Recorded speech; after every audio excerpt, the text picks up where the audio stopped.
Hello everyone, and welcome to the 5th video on the Human Biology course. In this video, we will talk about how the immune system works, what are its main components, and how scientists managed to copy some of those components to help treat and prevent diseases. So let's dive in. What is immunity? Immunity is defined as resistance to infectious disease. Our immune system is responsible for providing this resistance to disease, and this system is composed of a collection of tissues, cells, and molecules, which are all involved in the immune response, with the objective of preventing infections and eradicating infections. The immune system has two main components, leukocytes and lymphoid tissues. Leukocytes are also known as white blood cells, and they are involved in a range of different types of immune response. The lymphoid tissues are the bone marrow, thymus, spleen, lymph nodes, and the tonsils.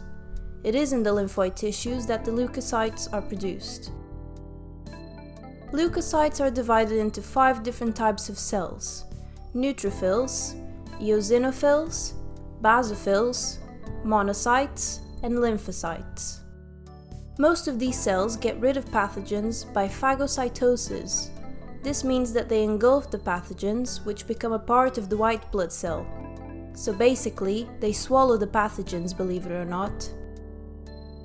When the pathogen is fully engulfed by the leukocyte, another cell structure called the lysosome fuses with the leukocyte and helps destroy its contents by lowering the pH drastically.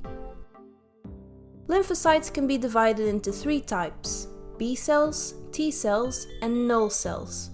The latter is not relevant for now, so let's talk about the first 2 in more detail. But first, let's introduce 2 concepts, those of antigen and antibody.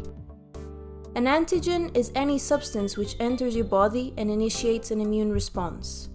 This can be anything from a certain food such as peanuts to a virus or bacteria. It is therefore a substance that your body rejects, sometimes for the right reasons when it comes to pathogens, and sometimes it just gets confused and thinks that certain substances need to be rejected when in fact they're not harmful, such as food allergies. When your body rejects that foreign substance, it triggers the production of antibodies in B cells. Each antibody is very specific to the antigen it binds to, and their function is to neutralize the antigen either by itself or by basically calling for the help of the other white blood cells so they can neutralize it. B cells are responsible for the production of antibodies, and T cells can directly damage any foreign cells that enter the body. These B and T cells are produced in the bone marrow present in big bones such as your femur. They start out as stem cells or undifferentiated cells and then mature into either B cells or T cells. The immune response can be divided into 2 parts, the primary response and the secondary response. The primary response occurs when the antigen first enters the body, and this is when the symptoms of the illness start to show up.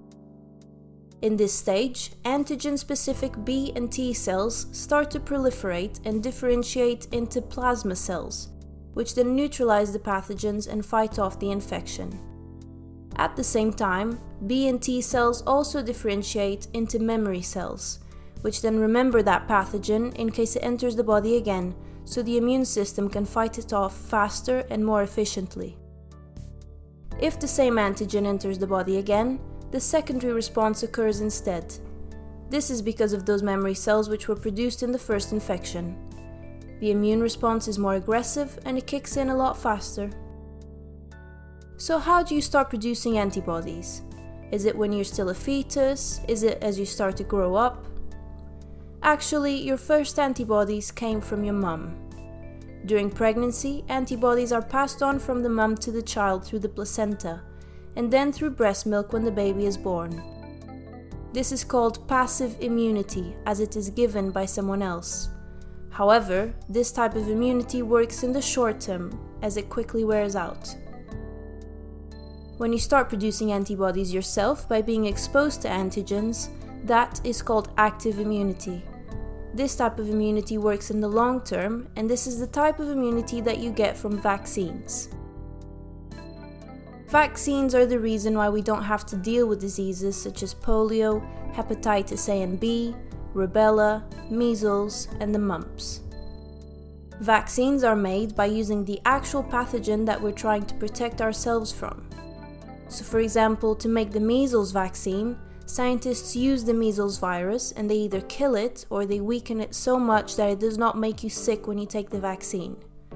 This way, when the pathogen enters your body, you don't become sick, but your immune system still detects that pathogen and creates antibodies for it, making you immune to it. So I think we can all agree that vaccines are awesome and make our lives so much easier and safer. But there is always a but. Not that kind of but, unfortunately. Vaccines can be risky sometimes, and it is quite likely to have minor side effects after being vaccinated. You are being injected with a dangerous pathogen after all, no matter how weak it is.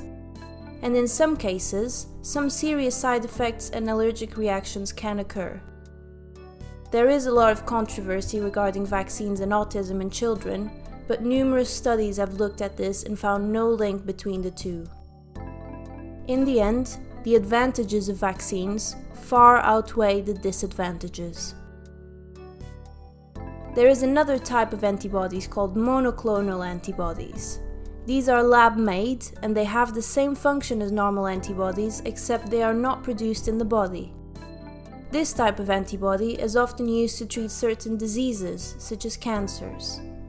The way they do this is by attaching a medication to that monoclonal antibody, which then binds to the pathogen or cell and either delivers that medication or attracts other immune system cells to neutralize the pathogen or cell.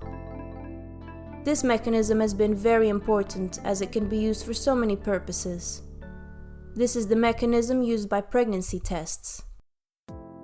When a woman becomes pregnant, the fetus starts producing a hormone called HCG, or human chorionic gonadotropin. Pregnancy tests use monoclonal antibodies, which are specific to the HCG hormone, and they put an enzyme on the antibodies. That way, if the HCG hormone is present in the woman's urine, then the marker is activated, which causes a change in color, and we are able to see the positive result. This is also how certain diseases are diagnosed. By using monoclonal antibodies, which target the cells or pathogens of that disease, and using a marker such as an enzyme, then it is possible to see if the antibodies bind to something or not. If they do, then it means the patient has got the disease, and vice versa. And that is the end of the 5th video on the human biology course. I hope you have enjoyed it. You can check out the whole course on our Patreon. See you next time!